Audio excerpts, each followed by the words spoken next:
All right, everybody, welcome back to a special edition of the Rundown. It is a meme coin mania edition, along with some traditional finance, along with some Bitcoin, some Ethereum. Literally, we are going to cover it all in this episode. Um, Basically, on my end, it's been a crazy week, and you know that it's been a crazy week in crypto because it is Thursday, and I have not even had a chance to shave yet, Brian. I look like Scruff McGraw, just in the trenches, looking for meme coins, looking for friends, looking for trips to possibly Ibiza. A little hint there for what we're going to talk about in the later in the show. It's just me and you today, but that is a good thing in the sense that we literally will probably be here for another hour. We have so much to talk about. I wish we had Joe. He's off, in the trenches, doing his research, doing his thing. So it is just me and you. I'm glad to have you. And we have literally a full top to bottom rundown today. Just overall, how are you feeling in the markets? And welcome to the show. Welcome back. Hey man, happy to be back. Big beard guy, by the way. So, you look better than ever, TiVo. And the markets are looking great too, man. I mean, the coins are coming back a little bit. A lot of buzz out there. I know we're gonna dive deep, but I'm fired up. Everything's looking good out there. Yeah, the price action has been, I don't know, muted maybe on the larger cap side. Obviously, Bitcoin's in a little bit of maybe what you'd call an upwards consolidation phase. But Ethereum's been volatile. The altcoin market has been volatile, and the meme coin market has been super fun. So I guess we'll just kind of start out. I know the first thing that you put on our sheet here is that, hey, coins are coming back. Coins are here. There's a ton of movement. I think the coolest thing was, before I hand it off to you, Brian, and we talked about this in the rundown I did earlier this week, was we actually brought up the fear greed index about 2 weeks ago.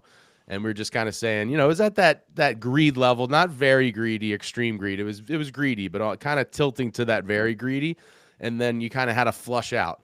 And as you can see here, it's still on coin market cap, it's neutral. And that flush out was, maybe it was natural price action. Obviously, there was that jobs numbers that we discussed on the program last week. So, you never know when that black swan's going to hit, but you did kind of get a flush of sentiment last week for sure. And then now, as we're going to kind of go through the show, there's a lot of other macro things that are super bullish, and just in general, the price action is coming back. So what are you seeing? Yeah, I mean, I feel like the market's feeling pretty good, to be honest with you. Nothing goes up in a straight line. We say that all the time. I think this is a much needed, just small correction.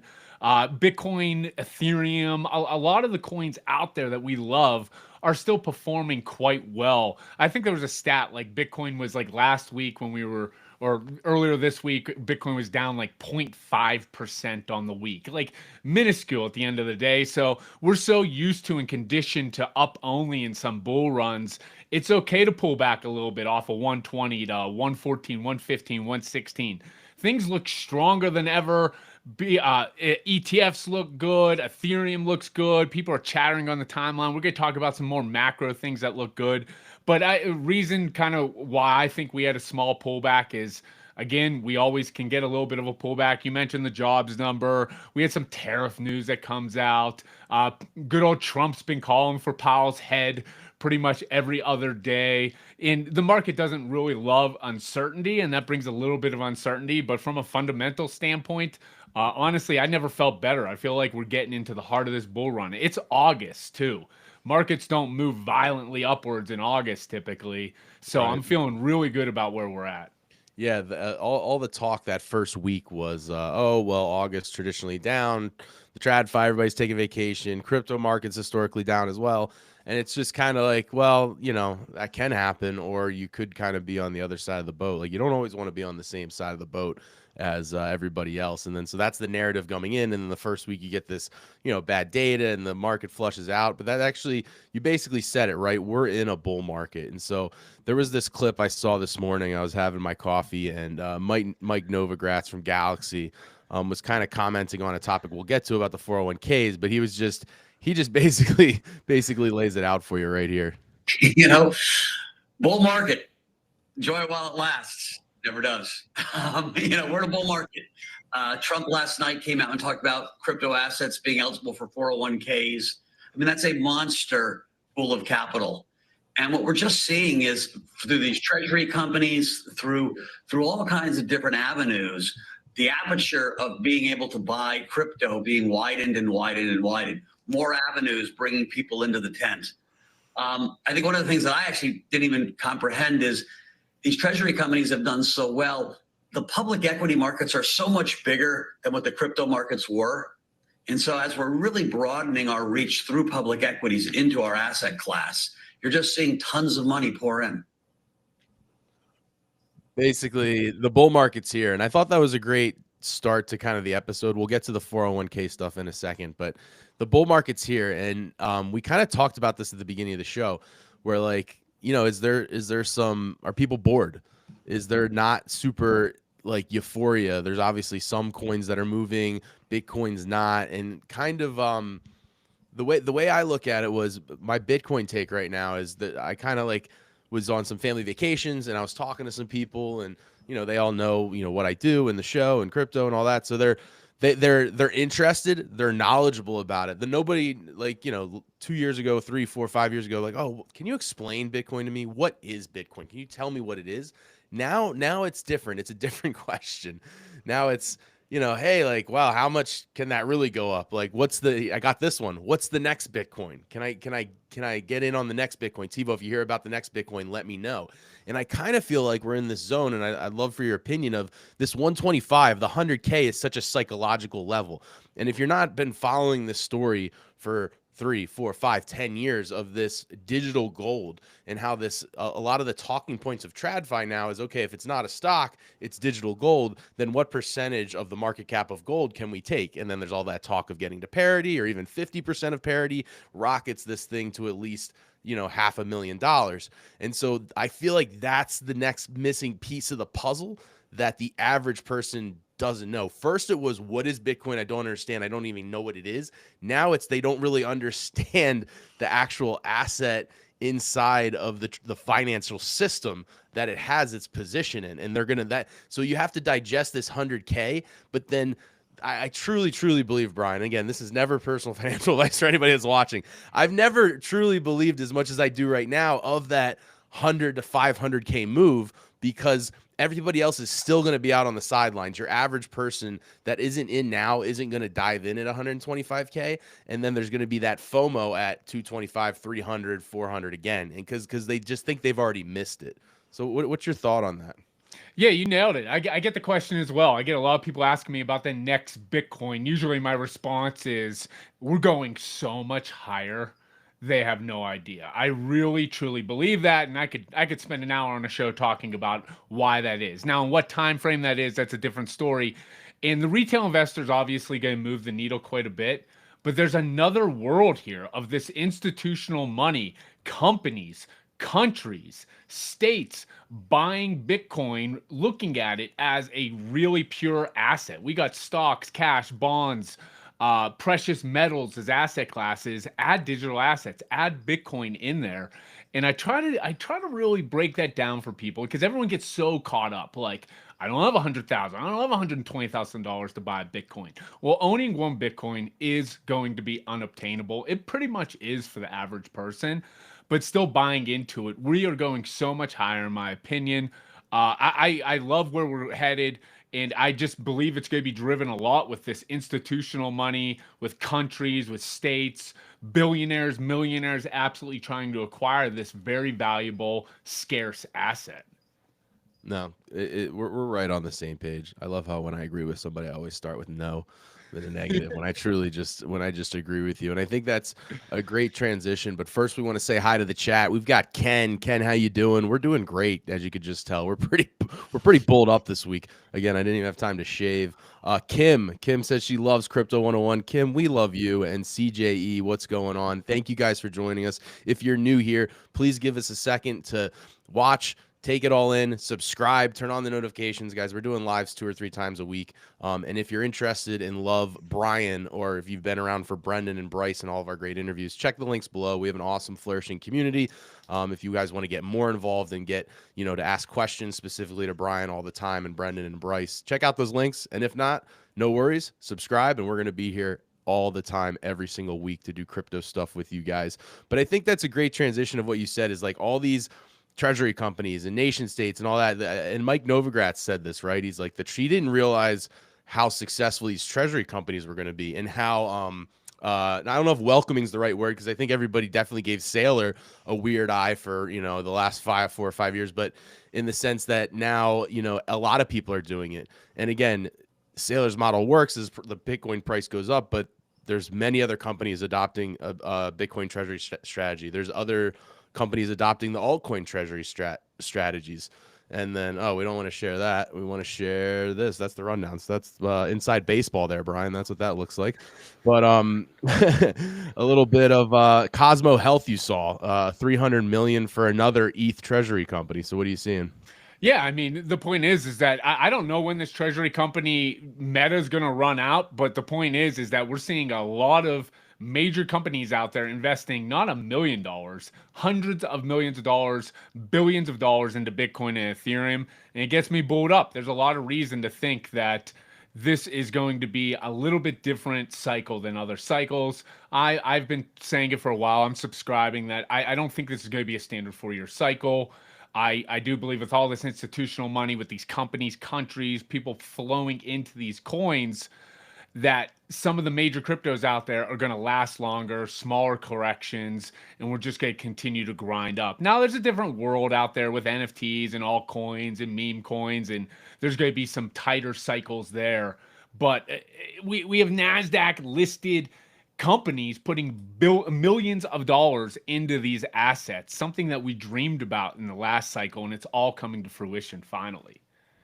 Yeah, and then I know obviously we've covered SBET. We did we covered our famous liquor company out of Miami.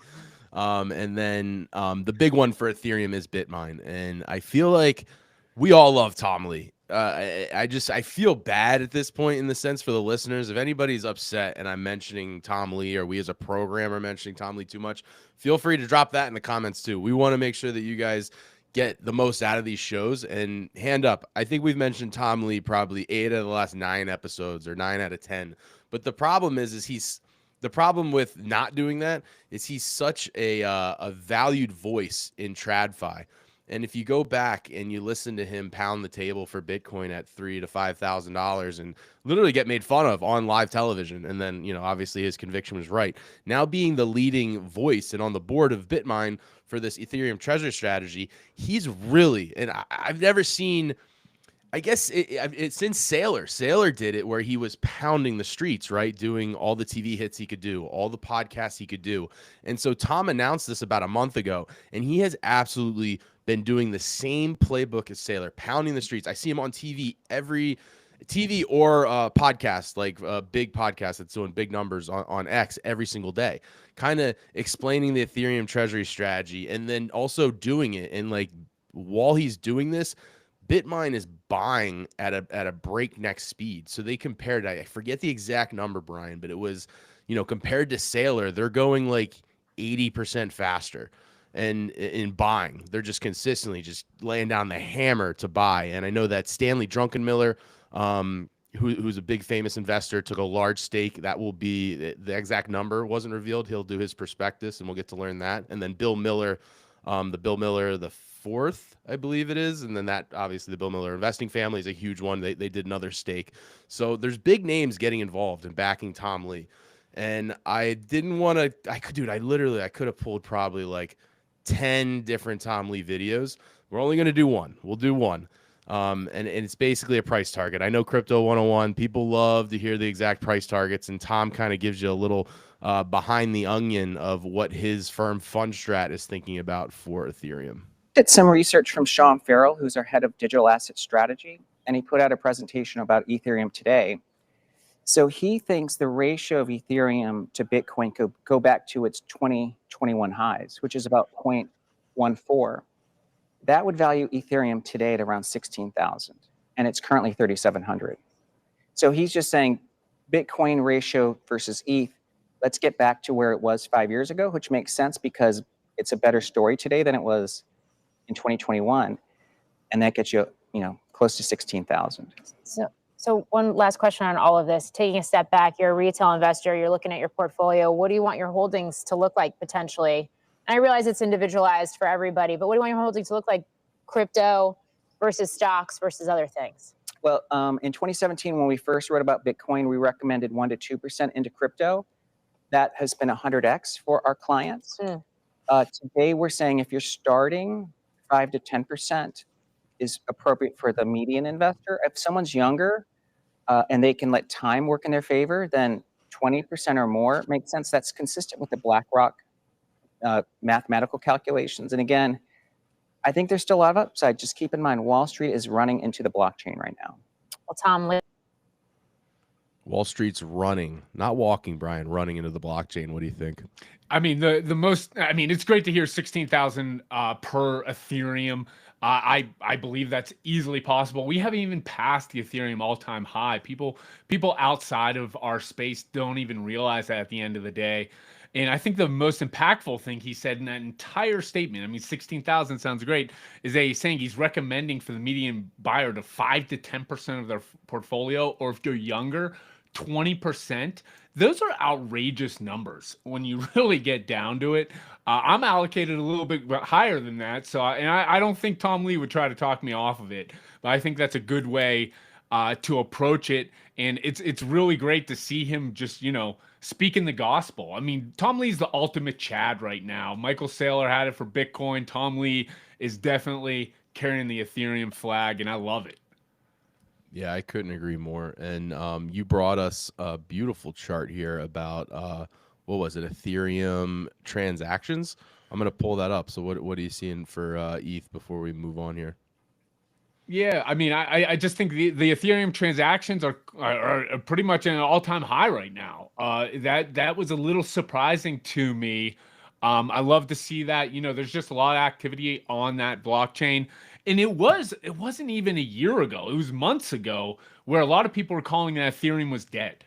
And we always go through that. We always talk about like ETH is dead, but with the connection of stable coins and now these treasury assets and the ETFs, it is far from dead. There's a lot of transactions. There's a lot of activity on this chain, and it feels undervalued. I mean, not financial advice, but I'm going to probably buy more ETH right when we get off this rundown.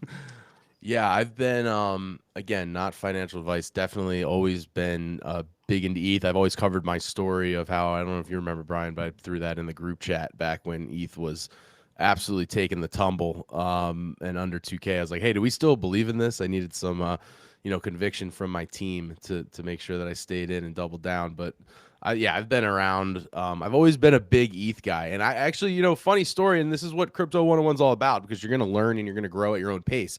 So back when I was right out of college and I didn't have much money, and I learned about Bitcoin from some friends at IBM, and then I went down the rabbit hole, and I, got on one of the exchanges and started buying Ethereum, bought XRP, did the whole nine. And I started buying more Ethereum because it was cheaper. It was that classic like lower cost basis to get in, and then it worked out in its own way. But then you kind of learn and grow and evolve. But I wonder, I mean, obviously Ethereum is not super cheap either. But like you said, the average person that might not understand that you can buy Satoshis instead of a whole Bitcoin definitely stares at that Bitcoin price and probably thinks that they're priced out of the market. But overall, super bullish. I think how I'm going to transfer this little transition, Brian. We talked about Ethereum a lot. Let's jump to Bitcoin specifically, and then we'll jump into our big topic of the 401k news. So I saw this. This has been going around, guys. There's a lot of people whispering this. It's been whispered even back when the initial executive orders for the Bitcoin reserve were going on, of like, okay, how are we actually going to buy more Bitcoin? So Brian, are you seeing the same whispers that I am? Obviously, we have this on the timeline that we see, but how give us your take and how likely do you see this happening, and how do you think it could evolve? Yeah, we've been hearing a lot of where there's smoke, there's fire sort of thing. This isn't just some random person out there. She has a prominent role in the administration right now. She obviously knows her stuff about Bitcoin and digital assets, and she's literally telling people to sell gold and buy Bitcoin, digital gold. And for good reason. Again, we could spend a whole hour about why Bitcoin's superior to gold. I'm not going to knock gold as an investment. There's a lot of reasons why it can be a good, vehicle, a good hedge against the dollar. I get all that, the scarcity of it, but Bitcoin is so superior in so many ways. And Cynthia knows that, and she's preaching as well. And I do believe that eventually, and there's gonna be a lot of like, I don't know, like with the Genius Act and the Clarity Act and all the 401k news, and things are happening faster than I ever expected with this administration. I mean, we're like in the first year of this administration. A lot of these things I was gonna think was gonna take years to develop, and they're just signing executive orders left and right. They're embracing this. So do I believe that we're going to probably tap into the gold reserves and sell it and buy Bitcoin? I don't think I wouldn't be surprised if I woke up and I found out that was the case. So it's awesome. She's preaching it. I hope it happens. Yeah, and I think again, I'm not in the gold department of our government or White House, but I believe the thought process was it. And correct me if I sound crazy, Brian, but it was like our gold hasn't been marked to book in so long that there's this huge delta that if we just marked all the gold that we had to book, it would be so many more, billions of dollars that we could just, we just take a little off the top, wet the beak, and buy some Bitcoin if we mark the books correctly. How much of that gold is even real gold? We don't even know that. We're not even we have to do a full core audit. You got to drill a hole, make sure that China didn't cover an iron bar with gold and ship it to us. Nobody really wants to do that. Yeah. And gold's so clunky. If you have a substantial amount of gold as a country, you have to have armed guards 24/7. You have to vault it. Don't even try to spend it. It's a pain in the ass to ship it and transport it and use it as any sort of transaction.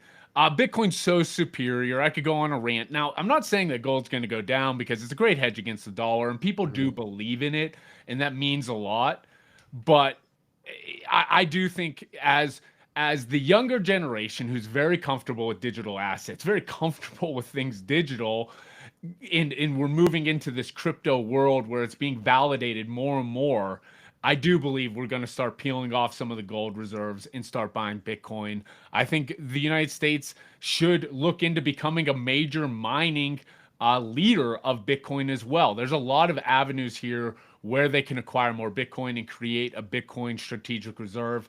And the minute that happens, like literally, TiVo, when we sign that Bitcoin strategic reserve, every freaking country, everybody's going to try to front run them. Yep. Mama is going to try to buy Bitcoin finally and get her exposure because it validates it even more. And that price is going to shoot up freaking fast. Yeah. Even though it's such a large market cap and up there with the Amazons and, Nvidias and Apples and Microsofts of the world.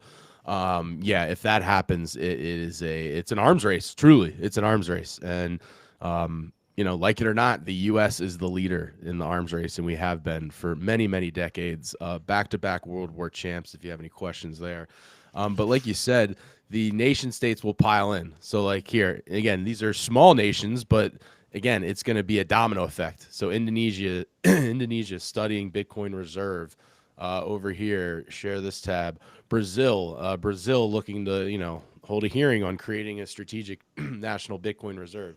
So it's basically exactly what you said, is that once basically the U.S. or any major big country or BRICS, or it feels like at this point maybe China would be doing it behind our backs, or Russia, but like if anything comes out of those major nation states, it creates an arm race. And I think one of the most interesting arguments for I kind of liked your point of like, hey, we should be a national, strategic thing of mining. There's always an interesting case about MicroStrategy. Like there's tons of people that are short it. There's tons of people that hate it. But at the same time, they own so much Bitcoin that could it have like a sovereign put where whether you're the United States or maybe you're Dubai or something, like would you rather go and try to figure out how to buy and hold your own Bitcoin, or are you just going to buy MicroStrategy as like as a holding, or Coinbase or a Robinhood? Like these companies, I guess Robinhood might not be the best example because they don't hold any on their balance sheet. Coinbase might be starting, but MicroStrategy, the number one holder of the Treasury, does that give it almost like a sovereign put because it holds so much Bitcoin, or is it the other end? It's a great bull bear debate. But what's not debatable is that you nailed it. We're moving at breakneck speed. And I totally agree with you that this administration has done more for digital assets positively in 6-7 months than the last, you could make an argument, decade, right? And it hasn't stopped. And the breaking news of the week, the top thing to really just discuss and really soak in. I think we need to pause here for a moment because we really just need to soak this in. And before we jump in, hello to Deborah, hello to Fitz. We got Sis and Bro and Ken. It's popping off, Brian, on our Thursday afternoon live. We appreciate everybody coming. If you're new here, Brian is our crypto Navy SEAL, the Momentum Moneymakers. Brendan and Joe and Bryce are away today. But if you're new here and you're enjoying the episode, please give us a like, subscribe, turn on the notifications if you can, because we're doing this all the time. And we appreciate you joining us. And we hope you're learning something. And the facts are that this administration is moving at a breakneck speed for crypto. And the most latest thing is putting 401k's and retirement plans on the table for not only Bitcoin, Brian, but for cryptocurrencies as a whole. The news of the week. What are you hearing? What are you feeling about it? I think this is a digestion moment. It sounds like it's just a quick tweet there, but this really has a lot more implications than just, a sentence. Yeah, this is, in my personal opinion, this is going undernoticed to just the mainstream. I mean, we're hearing a lot about it, and you and I are so involved with this on a daily basis. We know how massive this is. This is $8 trillion with a T dollars now they can invest in Bitcoin or digital assets. And it's not even just digital assets. There's some other assets that he's going to open this up to.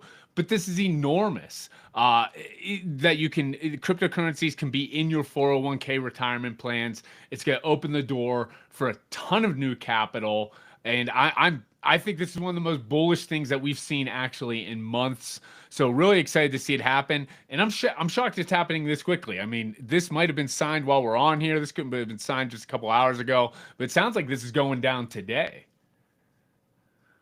Yeah, and then here I'm pulling up a tweet from our friends over at Bitwise. We had Matt Hogan on the podcast a couple weeks ago. That episode always crushes that kind of episode when Matt comes on, and that's on our YouTube channel and also the podcast. So if you haven't listened to Matt, he gives you kind of a full layout for top predictions for the rest of the year.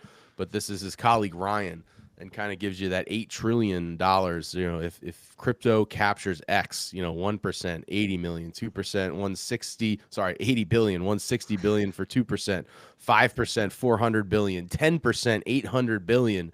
So what, obviously I don't think out of the gate it would be 10%, but kind of going back to what you said, the visionaries of the world that, said, hey, just do 1%, 8 years ago, just do 1%. And now they're saying 5%. And there's some people that have come out for big firms. I can't remember the name off their head. It was something that we shared in the group chat, a month or so ago. But it was like he was recommending a 40% allocation to Bitcoin and crypto. So, here's just the numbers that, again, the mind-blowing, just absolute liquidity that is behind the 401k market. And then also the fact that, if you're not familiar, I don't mean to talk down to people, but your 401k's, they're basically locked up, right? The baby boomers are getting ready to retire, so there's going to be money coming out of those for sure. But the new generation of people that are working, that are signing up for 401k's, investing their money away, they're really not going to touch it until much later down the road. And if you do, there's a penalty and all that stuff. But for the most part, this is kind of like what we use terms lockups, right? This is kind of like a lockup, whatever percentage that the crypto market swallows from this 401k market is basically a lockup. So it'll be interesting to see. I always thought that Bitcoin would hands down be the first one to break through this door, which kind of like toss it up for debate here, Brian. What do you think? Like, is it, I mean, it's not negative for anybody, but like I thought if Bitcoin was the first one to do it, then Bitcoin would obviously reap the 1%, 2%, 3% rewards all on its own. So now if it's going to be even 3%, 4%, 5%, it feels like it might be split up, especially with all these, altcoin ETFs and treasury companies and different options out there. Like, what do we think these products could look like? Yeah, I think there'll be a lot. I think maybe initially we're going to see it weighted heavily towards probably Bitcoin, but then there's going to be, as just like the ETFs. I mean, we're starting to see Ethereum ETFs, and we're going to probably get a Solana ETF, and we're going to get meme coin ETFs. So I think it's going to be weighted heavily towards Bitcoin for good reason. That's the Mac Daddy of all the cryptocurrencies out there. But I do believe this is just going to be positive for the entire cryptocurrency sector. There's going to be a trickle down effect. It's massive news.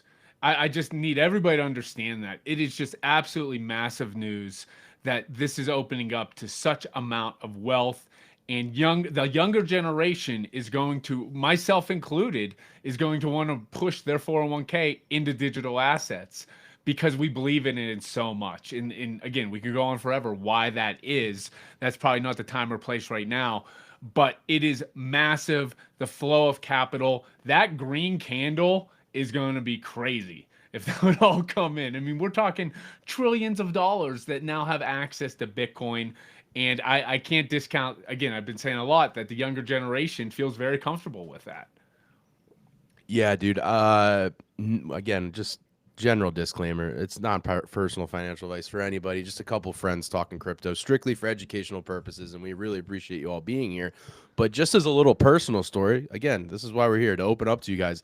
I literally, it was about a year ago, and I used to work at IBM. I've told that story before of how I found Bitcoin. I was about to liquidate my 401k, Brian. It was on the Japan Nikkei trade. So it was about a year ago exactly. The Nikkei trade unwound, and all this leverage and volatility, came into the market. The VIX spiked and everything sold off. And I was like, I don't understand why these assets that I believe in for the next 5 to 10 years, why do I care about some over leveraged, financial guru who got over leveraged through a Japanese currency and needs to unwind? That shouldn't affect me and my long-term vision of these assets. And so I started hammering, and it was kind of based on, it was the Nikkei trade dip. I'm like, why is this dipping? Nikkei trade. And then I'm just like, this is kind of the time, Brian, where you could make your bet that possibly Trump was going to win. So you're kind of placing your bets for the Trump administration, and exactly what we're seeing has come to fruition of the positivity towards the digital assets. Gary Gensler getting fired, and then this Nikkei trade, and I started hammering. And everybody knows the Robinhood story, kept hammering. And then I was like, I ran out of money, and I was just like, how can I get the last drips of capital that I have to my name? And I'm looking at my 401k, Brian. I'm just like, I go through like the liquidation process, and it was just like, oh, you're gonna have to pay, the taxes, and then this fee, and then this, it's gonna take X amount of time. And I just did the math, and I was like, all right, you know what? I'm so levered up to my neck right now that this is probably the best way to be safe and just have this money so I can't touch it in our traditional, ETFs or whatever vehicles they are. So I thought that was a funny story of the 401k Bitcoin dilemma that I had. So I don't have to liquidate, and hopefully we can start allocating to that soon. Fun fact, during COVID, I was working sales at the time, so I was eligible for to withdraw from X amount of dollars, the maximum, from my 401k, and without the penalty. I had to pay the tax, but not the penalty. Did that and hammered Bitcoin with it. Oh, dude, what a legendary move. But that's kind of what we do here, right? We're very open, we're very honest, and we do a ton of legendary moves. And I think the top one for this year so far, honestly, you and Joe have a couple. To be completely honest, anybody that's in Brian and Joe's community knows that they're getting the weekly updates, they're getting the newsletters, they're getting, everything that comes in the momentum moneymakers. And this is probably one of the top winners. Correct me if I'm wrong. It's one of your many winners, but Pengu Pudgy Penguin has been long-standing bullish view from the NFTs to the coin. But this thing just keeps getting more and more bullish news. So number one, we thank you for bringing us Pudgy Penguins and the Pengu call. And number two, what are you feeling from the Pengu community? Because we haven't really dove too far into it in a couple weeks since we last talked to you. Well, I grabbed this headline because it had a little Robin Hood in it. I know how my guy TiVo likes to talk Robin Hood. It had Pengu, a big fan of mine. But yeah, Joe and I have had some winners. I mean, always in the meme coins, you can have some winners, you can have some losers, but it's really the winners that pay off, and they pay off big. And Pudgy Penguins is one of them. I'm super bullish on this. Again, not financial advice. Have to disclose that because I'm so bullish on it. I'm DCAing into it all the time, and I do see a path where it does flip Doge because it's evolved way more than just a meme coin. It was this NFT that turned into a meme coin that now has its own blockchain abstract that's rewarding its community. They have Web 2 products. In Asia, it's huge, and it's going up and up and up. Of course, there's going to be pullbacks. There's going to be corrections. They're great times to get opportunities to buy, in my opinion. But it is one of the It's doing what a lot of altcoins wish they could do. I look at some altcoins that I'm in, and I'm like, man, they've been saying the same thing over and over. And again, there's a lot of altcoins I absolutely love, but Pengu is absolutely producing. Their team's stellar, and it's experts say it's going to flip Doge. I see a path where that could absolutely happen. At least Sheep. Who the heck is buying Sheep? I mean, that thing's at like multi-billions dollars of a market cap. So Pengu feels like it's on a path to do very well, and love to see the connection with Robinhood and the listing, and it's just going to give more people the ability to click and buy. Yeah, and just to clarify, so it's been listed on Robinhood for a while, and I bought it. Like, it's kind of as soon as it came online, and then it just tanked. I kind of really bought the bottom. Credit to me. But they all listed it on Robinhood Legends. So Robinhood has their, the app, the traditional app, and then they have a desktop version as well. They call it Robinhood Legends, where you can do charts and TA and all that stuff. And so they listed it on there, so you have full access to their suite of charting and tools that you can now use for Doge, Pengu, and I believe they listed a couple other stuff too. But Pudgy Penguin is definitely probably it's the mascot of crypto right now. And I'm interested for the chat. So basically, hey, chat, if you've been listening to the show for about a month plus now, probably 2 months, we've been talking about Pudgy Penguin, and it's been absolutely run. Throw some P's in the chat. Drop a P in the chat if you are riding with Pudgy Penguin with us. I'm interested to see if anybody else is riding. Again, not personal financial advice. I just know we've talked a lot on the show, so I wanted to gauge the community here to see if people are riding with it, because then we'll keep talking about it. If not, maybe we've beaten this thing down pretty badly the last month. But it's something that is definitely the mascot of crypto, right? Everybody changed their profile pictures on X a couple weeks ago. And, just Luca Netz does a great job of getting out there. Same kind of thing I was talking about with Tom Lee, just absolutely pounding the streets, doing interviews. And he's all about that value. Sports reference. Luca Netz is the yellow tux Jesse of crypto right now. Yeah, yes. And if you know what I'm talking about, it is the greatest comparison ever. Yellow tux Jesse from the Savannah Bananas. I won't go on too long of a rant, but this guy built the Savannah Bananas, and he has this term, fans first. Everything that guy does in his mission is how he can make the best experience for his fans. It's a fans first experience. And all I hear from Luca Netz is like a holder, community first. And so it makes it really fun. Like, it's obviously really fun when you're getting, 5 to 10 X's or more, but it's really fun to make money, but it's really fun to be part of the community. And I truly, truly believe we've got a great community here at Crypto 101. You guys have the Crypto Mavericks, Crypt Nation. We have so many great communities in crypto. And Pudgy Penguin is totally at the top of the list. But another great community that Joe and you, but I think Joe was really the one who really dove in here with Rekt token. Did you guys both buy it? I know he bought the drinks, but we had Rekt token. You guys broke it down a couple weeks ago. We talked about the drink. And a friend of the program and listener on Spotify, K Sana 98, is begging for a Rekt update. She found the podcast, or he found the podcast here. She's sorry, I don't know who you are, but you said you found the podcast. You're so glad you did, and you need an update on Rekt. So Brian, unbelievable call from your team again. What's going on with Rekt? Yeah, well, great call by Joe and I. Fun fact, I have been in Rekt Guy for a very long time, before my time, really, even with the calls and everything along those lines. I love OSF and their entire team out there and their vision and I don't want to call them a poor man's Pudgy Penguin, but it kind of feels that way. They do the same thing. They reward their holders. If you had a Rekt NFT, you were rewarded in the Rekt token. They developed a drink. Joe's brought it on the show quite a few times. If you had the NFT, you actually got equity in the drink company. So everybody in this community loves it because they're getting paid in some indirect manner. But it is, I made the call right around 12 million. That's when I was in it a little bit beforehand, but right around $12 million market cap. Joe made it around a $15-20 million market cap. This is only a few months ago. As of today, I'm looking at the chart right now. We're at $550 million. A quick double up, and we're at $1 billion. The chart looks ridiculous.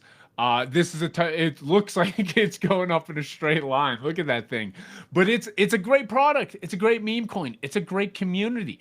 We have about 25,000 avid holders that, back in the day in June when it was way down low, they weren't selling and they've ridden it to the top. And so it's a viral community that is just riding for a very long time because they see the path, the vision that this team has. The most intriguing thing they're doing is that they're not a meme coin anymore. They have transitioned to what OV calls, and that's the founder of this OSF, is into a brand coin. And that's exactly what they are. They've developed this Web 2 product. They are selling their drinks in 7-Eleven. They're rewarding you. Buy a freaking case of their Rekt drink and you get hundreds of dollars back.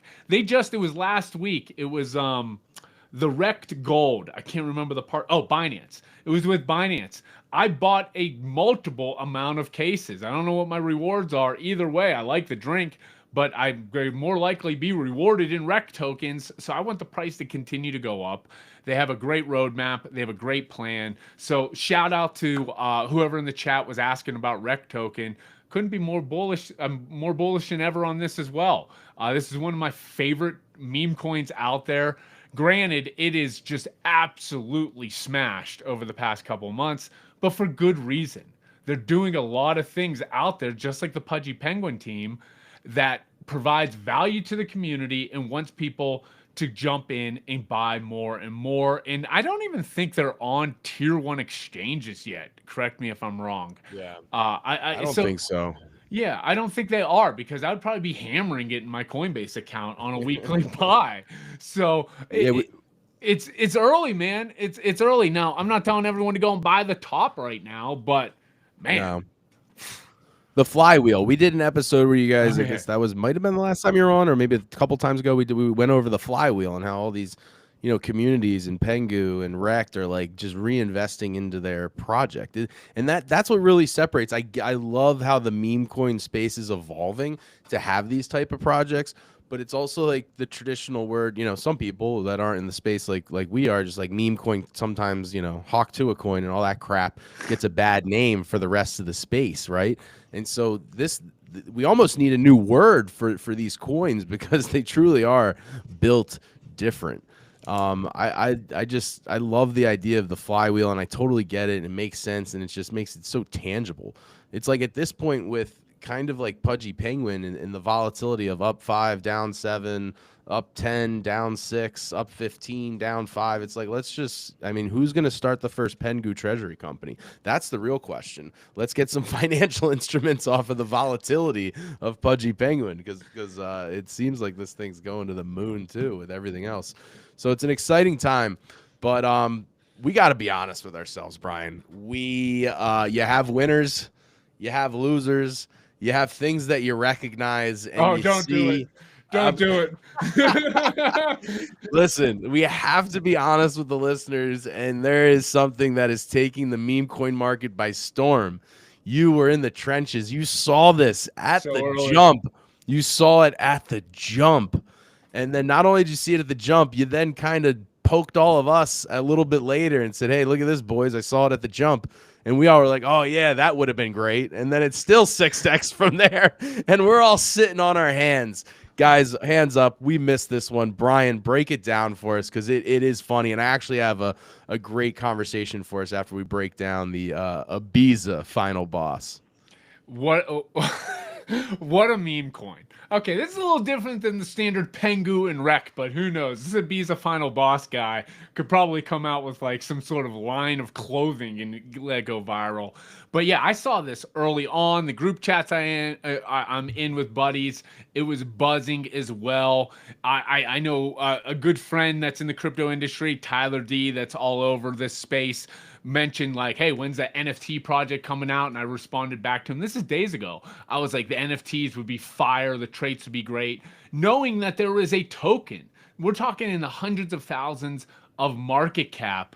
And I was watching this guy. Everybody watching the show right now knows exactly who this guy is. If you don't, I don't know what you're doing. I was playing golf with a friend of mine who's a no coiner. I go, dude, I missed a 60x And he's like, what was it? I showed him the picture. He goes, oh yeah, the Ibiza Final Boss guy. I go, you even know who he is? He goes, yeah, I was going to message you about it and see if there was a meme coin. I go, yeah, there's a meme coin. I don't know exactly what I was thinking, why I didn't pull the trigger. I pulled the trigger on some crap out there and always want to keep our community up to date. But I guess like part of my gut didn't, there was like a lot of PvP. There was like a few of these tokens coming out. So which one was going to come to the top? But then there was kind of a clear winner. And I remember right around $500,000, I was like, man. And I got distracted. I blamed Crypto 101. I was doing reports. I was in trenches for other things. I was like, I'll come back this. I come back to it, and it's like 2.5 million. And I sent it to you, and I came in, and I was like, man, I think I missed this. This is a quick 5x. And then it just kept showing up more and more and more. And it got to 8 million. I'm like, this thing's going to fall off. Like, when's this going to happen? I think today it was over 30 million. What's it at right now? It's 30.3 right now. 30 million. And he is, even when this first came out, TiVo, and you're in the meme game more than I am. I remember when I first saw this guy, I had the biggest chuckle. I'm like zooming in on his picture. I was like, is he wearing a tassel cap or is that his hair? And I just, that's the type of opportunities that we dream about in the meme coin world. And I should have known better, to be completely honest with you, but you can't hit them all. I mean, that's one of the things out there. Yeah. And I don't know when this is going to stop. I have no exposure to it. I want it to keep ripping because it just makes the trenches feel alive again with even greater opportunity out there. But it's buzzing. I mean, there's tons of people. There's Beeple talking about it. There's major projects talking about it. This guy's becoming viral. But yeah, here's Beeple, one of the greatest digital artists of all time. He does his everyday's NFTs. Infinite Final Boss. I mean, it's so funny. It's so good. Bring up the Doodles picture. Doodles is a very famous NFT project, and they created that. And if anybody knows Doodles, I saw this. I would totally rock this. It's just so funny, so relatable. So yeah, kind of missed this one. Chugging along. It was a 60x. Missed it. Could have really used that win, but I'll definitely be on the next one. I'm not going to ignore the obvious signs. This is right up my alley. Like something real stupid, real clicky. I'm zeroing in on his picture a few days ago. I should have known better, but congrats to everyone who got in it. It's still going. Yeah, I think this is the Ibiza Final Boss it's important. I know that sounds silly, but for me, it's important because we're getting back to the start of the show. It's a bull market. I don't know if you remember that clip at the start of the show, Brian. Just like, it's like the guy was like, Andrew Ross Sorkin was like, hey, Mike, what do you think about 401k's in crypto? And he just goes, it's a bull market. Like it's a bull market. Ibiza Final Boss, $30 million market cap. It's a bull market. And so back to when kind of all the other times that Peanut the Squirrel or Moo Dang, like this is like, if you sent this to me, I knew about Ibiza Final Boss for like a week now. So if you sent something to me within the last week, I probably would have hopped on it at a lower market cap. Again, it took on a life of its own. You sent it to me, I still would have had a 4 or 5x, but I missed out on it in the sense. But if you would have sent me that and it was $1 million, $2 million, I would have hopped on it, no doubt, because we're getting to that point. And again, absolute opinion here, not financial advice by any means, but we're getting to the point where like the meme coin world and the real world's a stretch. The meme coin world and the internet as a whole are coming together again. And I'd love your take on this because this is what I was thinking about and I want to talk to you today. Once you start seeing things on the internet that are super viral and everybody knows about them, this is a great example. Again, I said Moo Dang is another one. Like the Moo Dang cute little hippo was all over the internet. Everybody saw it from your grandmother down to, your 10-year-old nephew.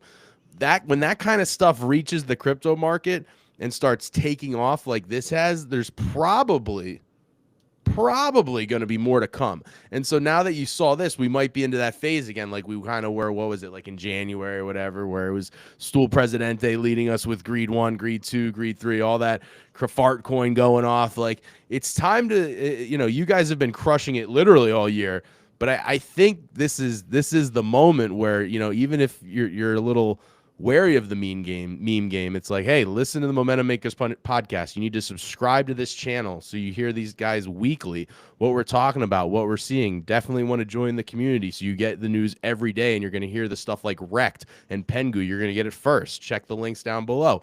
It's like that's the type of stuff that I think we're getting back into that phase. A little bit of banana zone. What do you think about that take when the internet meets the crypto world? Do you think we might be there?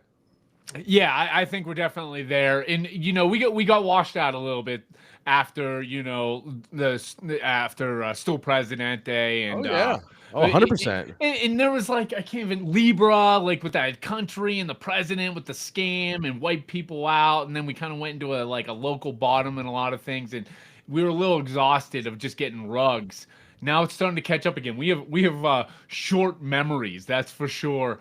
And that's, I was a little scarred. That's why I didn't jump on this quickly. I would have totally recommended this come January, but now and this is good for me. Personally, this is good for me. A little bit of a balcony watch, not gonna lie, but this is good for me because it definitely zeroed in, and I'm like, you know what? I'm gonna recommend it more to our community. I'm gonna probably dabble with some more speculative bets.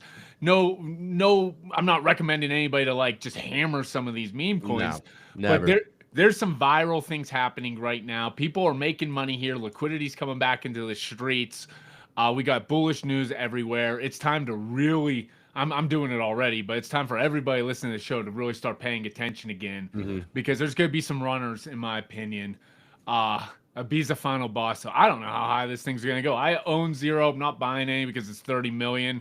Kind of just feel like, and that's another thing from a trading standpoint. Even sometimes when I feel like I missed something, I'll talk about it a lot, but it is what it is. You just have to move on, but you have to keep your eyes open for the next one. And I do believe there's going to be a next one, probably sooner rather than later. Hopefully we're talking about one next week that we all hammer. Yeah, I think great point of a crypto 101 lesson. And obviously Brendan is our absolute chart master and can kind of give you a better insight into this. But I was really proud of myself, kind of circling back to the ETH Treasury company, the BMNR with Tom Lee. How could I forget his name? Dude, that thing, when that thing announced, you see that straight up rocket. It goes from, $4 to literally $135. And I felt like I missed out because it was one of those overnight announcements. The pre-market gobbles it up and you get left out in the wind. And I was like, dude, I want this so bad. I want to be in just a little, just a little nibble, just a nibble. And not personal financial advice for anybody, but I just waited. I was like, all right, that was such a shoot that something's going to give. People are going to rug pull on this. They're going to take some profit. Let it come to you. And again, that's not always going to work, every single time. But I feel like when you start seeing those hockey sticks, eventually it's got to come back in. And so I let it come back in. You let the trade come to you. It's what Bryce has always taught us, right? You plan your trade and you trade your plans. And so, if you don't get overzealous, and as much as we want to be in Ibiza Final Boss, we feel like we missed it. And obviously if it becomes $100 million or 250 million, then we feel like idiots even more. But I don't know. I don't know if he has that much staying power. He's gonna have to become a DJ and come out with some absolute banger of some tracks, I think, to get to the $500 million mark. Whoever this guy is, would love to have him on our podcast. Yeah, that's a good point. Yeah, that's a good point. Let's get the Ibiza Final Boss on there. I mean, dude, I'm just looking at the meme right now with him dancing and shaking. It just reminds me of Jersey Shore, GTL. Yeah, Gin Tan Laundry. It's but it more likely, I'm a little bit of a betting man, but I'm not shorting anything. I would imagine this is going to probably eventually fizzle out and correct, and we're going to catch a new meta or a new token. But this gives me a lot of faith that new meme coin launches have, because we were in a rocky spot there for a while. A lot of our recommendations were ones that had staying power, and they're doing great, like the Rekt coins. They just continue to grind up, but for a lot of real reasons, they've evolved into something more. But this gives me real faith that some of these new meme coin launches could do some damage. So definitely, anybody sees anything viral, hammer it over to TiVo on Twitter. We're getting please. And then so let's wrap it up here. We got two more segments, Brian. I'm gonna let you pick. But before we do that, we thank everybody for watching. If you guys, anybody else who's left in the live, I see one from Fitz. Drop some questions. If you guys have any questions and you've been here the whole time, drop your questions. We're gonna do two more segments, answer a couple questions, and then get out of here.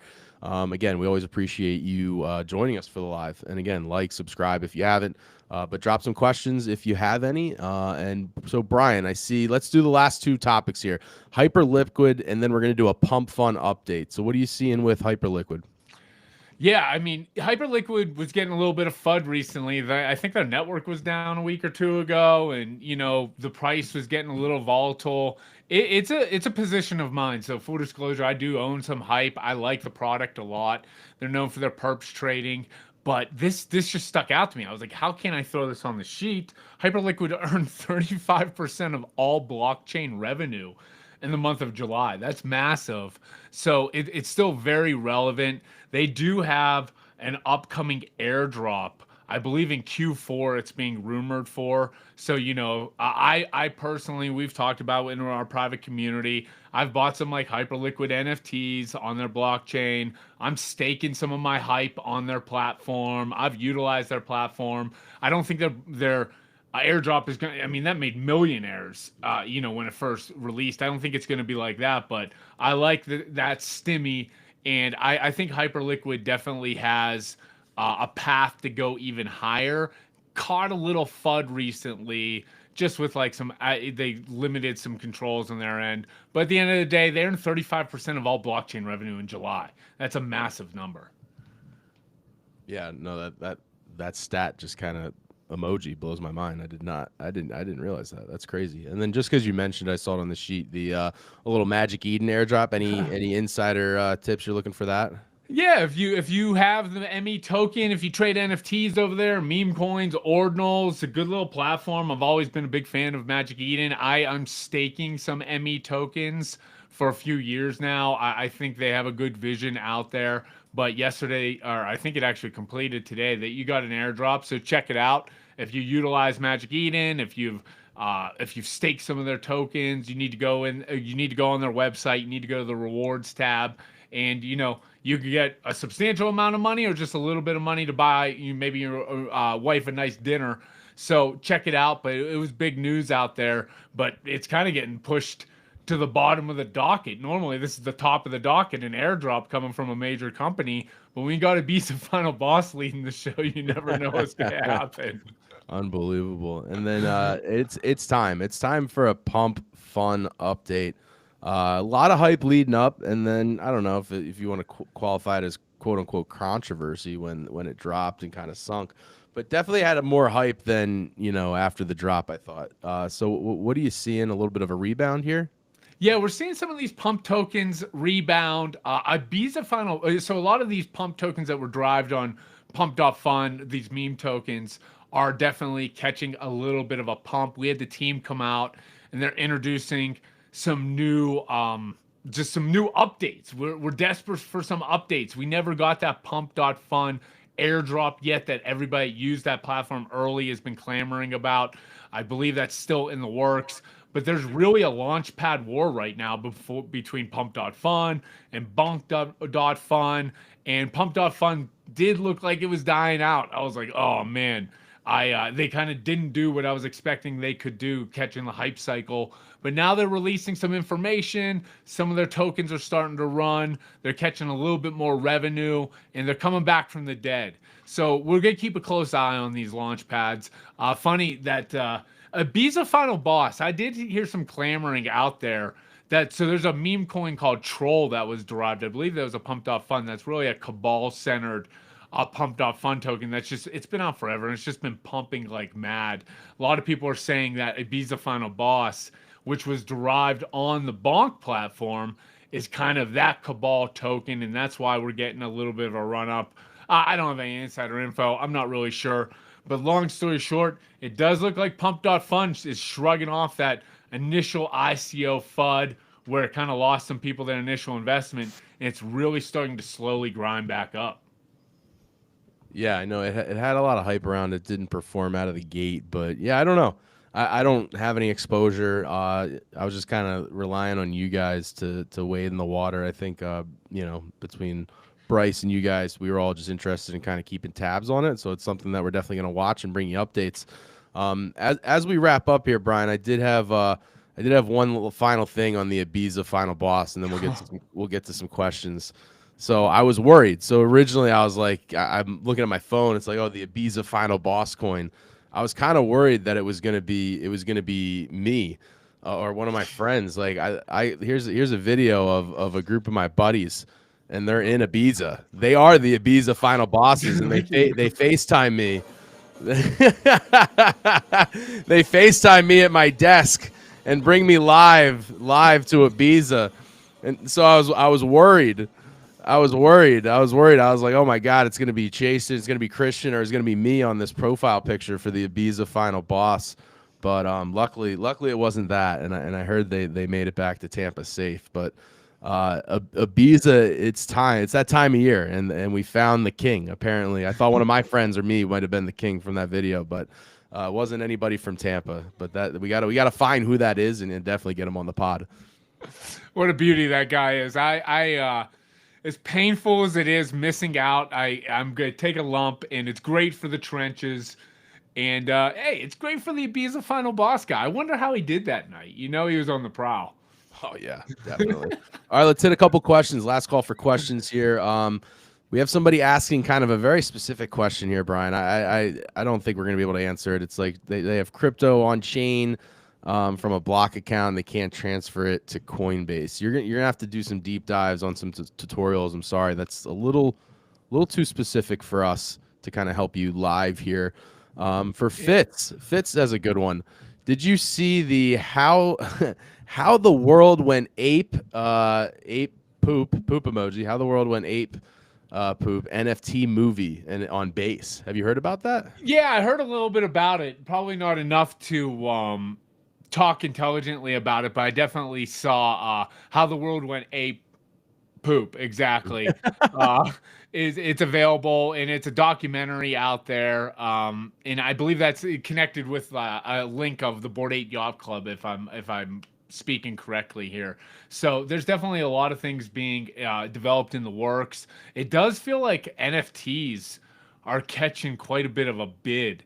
Talked about it within our private community recently, and I'm excited to see where we're going. When we were on the show last, I was looking at our past show notes. I was like, oh man, CryptoPunks 42 ETH, blah, blah, blah. Looked at the floor today, they were 55. I was like, Wow. man, they went up 13 ETHs in less than 2 weeks. So NFTs are definitely, it does feel like they're coming back in some form or fashion. We actually had some interesting mints recently. But yeah, I'm familiar with it, but I didn't check out the documentary. Curious what his thoughts are, if he watched it, or what the thoughts are. Yeah, Fitz, drop the comment in the full video after we post it, and then we can reply to you there. The one other one we got CJE Lizard. He wants lizard coin. Yeah, well, that was getting passed around between us a little bit as well. Again, missed made it out of the group chat. Missed the lizard one as well, and then I got it connected on the Final Boss. But I think that's what was kind of shaking me off, because we're seeing some big candles in lizard sell-offs, big candles up and sell-offs. So what I'm gonna bring it up right now. It got to about a $14-15 million market cap. And yeah, it's down 52% on the day. Very key support here. Are we going to catch another bid up is the real question. I was watching this pretty closely, and I was tapping the lizard. Everyone, you go to the website. What Cayman said, he's like, they reimagined the easy button from Staples. And I went to the website, and I was like tapping that thing. How many taps? We got over 1 million taps right now. So... Man, that is a Pi network vibe to it. That is Pi network vibe. Some things are so stupid they rock, but very friendly looking character.